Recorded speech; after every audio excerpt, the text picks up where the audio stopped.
Party బలోపేతానికి పడుతున్న ఈ బలమైన పునాది రానున్న రోజుల్లో తెలంగాణ రాష్ట్ర రాజకీయ ముఖ చిత్రాన్ని ఎట్లా మార్చబోతుందంటే ఏం చెప్తారు? గుడ్ మార్నింగ్ ఉమ గారికి, ప్రేక్షకులకు, మీకు. వాస్తవంగా టిఆర్ఎస్ ఇవాళ ప్రతిపక్షంలో ఉండడానికి కారణాలలో పార్టీ నిర్మాణం మీద అధిష్టానం దృష్టి పెట్టలేదు అనేది కూడా ఒక విమర్శ ఉంది. ఇప్పుడు ఈ నిర్ణయం అనేది ఎంతో కాలంగా ఒక బీఆర్ఎస్ శ్రేణులే కాకుండా తెలంగాణలో ఒక అస్తిత్వ రాజకీయాలు నడవాలని కోరుకునేటువంటి అనేక మంది తెలంగాణ వాదులకి ఎంతో అది సంతోషమయ్యే విషయము, మంచి నిర్ణయము. వాస్తవంగా ఇవాళ తెలంగాణ కోసం వచ్చినటువంటి ఒక పార్టీని ఇక్కడ స్థానికంగా లేకుండా చేయాలని జరుగుతున్నటువంటి ఒక కుట్ర, అది మొదటి నుంచి జరుగుతూ వస్తున్నది. ఆ పార్టీని మనం నిర్మూలించలేం కాబట్టి పార్టీ నాయకత్వ వ్యక్తిత్వ హననాలు చేయడం ద్వారా పార్టీని ప్రజల ముందట పలచన చేసి చిన్నగా చేయాలనేటువంటి ఒక నిరంతర ప్రయత్నం అనేది చేస్తున్నారు. దానికి ప్రధానంగా మీడియాను అడ్డు పెట్టుకొని వాళ్ళు అవతల వేరే పార్టీ వాళ్ళు వ్యక్తులుగా చేసినప్పుడు ఏమవుతుందంటే అది ప్రజలు ఎక్కువగా నమ్మకం ఉండదు. అంటే వీడు ప్రతిపక్షంలో ఉన్నవాడు అదర్ పక్షం కాబట్టి, ఇతర పక్షం కాబట్టి వాడు చెప్తున్నాడు అనుకుంటాము.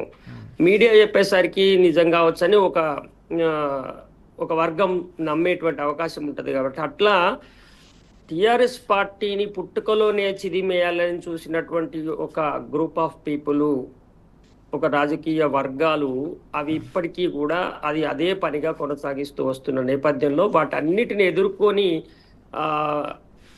నిలబడి 10 సంవత్సరాలు నిరాటకంగా ప్రభుత్వాన్ని నడిపి ఇవాళ ప్రతిపక్షంగా కూడా అవకాశం వచ్చినప్పుడు ఇవాళ అగ్రెసివ్గా ప్రజాక్షేత్రంలో ఉండి పోరాటం చేస్తున్నటువంటి పార్టీగా, అంటే కేంద్రంలో రాష్ట్రంలో ఉన్న రాజకీయ పార్టీలు అన్ని పార్టీలు దాదాపుగా ఒక్కటే కొడుతున్నా కానీ గట్టిగా నిలబడుతున్న పార్టీగా ఇవాళ టీఆర్ఎస్ మనకు కనబడుతున్నది. ఇవాళ భారతదేశంలో ఉన్న అధికారంలో ఉన్న బీజేపీ పార్టీకి టార్గెట్ టీఆర్ఎస్ఏ, కాంగ్రెస్ పార్టీకి టీఆర్ఎస్ఏ టార్గెట్.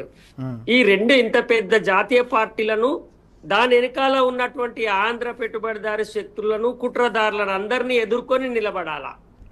ఈ ప్రజలకి ఈ విషయాలను అర్థం చేయించాలంటే కింద దానికి ఒక బలోపేతమైన నిర్మాణము, వాళ్ళకు పూర్తిగా ఈ రాష్ట్ర రాజకీయాల మీద అవగాహన, ఇవన్నీ జరగాల్సిన అవసరం ఉంది. కాబట్టి ఇవాళ కేసీఆర్ గారు అందుకనే ఒక 2 ఏళ్ల ముందే పటిష్టంగా మళ్ళొక్కసారి పునాదుల నిర్మాణం చేయాలని వారు గమనించి నిన్న ఆ కార్యక్రమానికి ప్రారంభం మొదలు పెట్టారు. ఖచ్చితంగా కింద ప్రజలలో ఇవాళ తప్పకుండా మాకంటూ పార్టీ కావాలి అనేది ఇవాళ అర్థమవుతున్నది. ఎందుకు దీన్ని కూల్చుతున్నారు, ఇది కూల్చడం ద్వారా తెలంగాణ టీఆర్ఎస్ ను కూల్చడం ద్వారా తెలంగాణ ప్రజానికానికి ఏ రకంగా నష్టం చేస్తారు అనేది ఇప్పుడిప్పుడే అర్థమవుతుంది. ఇందాక టీఆర్ఎస్ ను ఒక రాజకీయ పార్టీగానే చూసిర్రు, కాదు ఇది మన తెలంగాణ ప్రజల సంస్థ, ఇది మనకు అవసరం అనేది ఇప్పుడు అర్థమవుతుంది. దీన్ని ఇంకింత మరింత అర్థం చేయించాల్సినటువంటి అవసరం ఉంటది.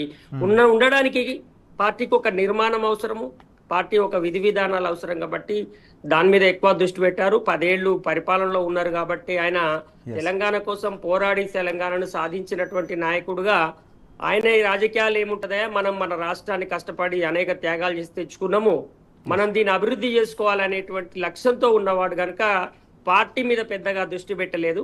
ఇప్పుడు కేసీఆర్ గారు పార్టీ మీద దృష్టి పెట్టినట్టయితే పార్టీ చాలా ముందుకెళ్ళేటువంటి, మళ్ళా చాలా గొప్పగా అభివృద్ధి చెందేటువంటి అవకాశం అయితే తప్పకుండా ఉంటది.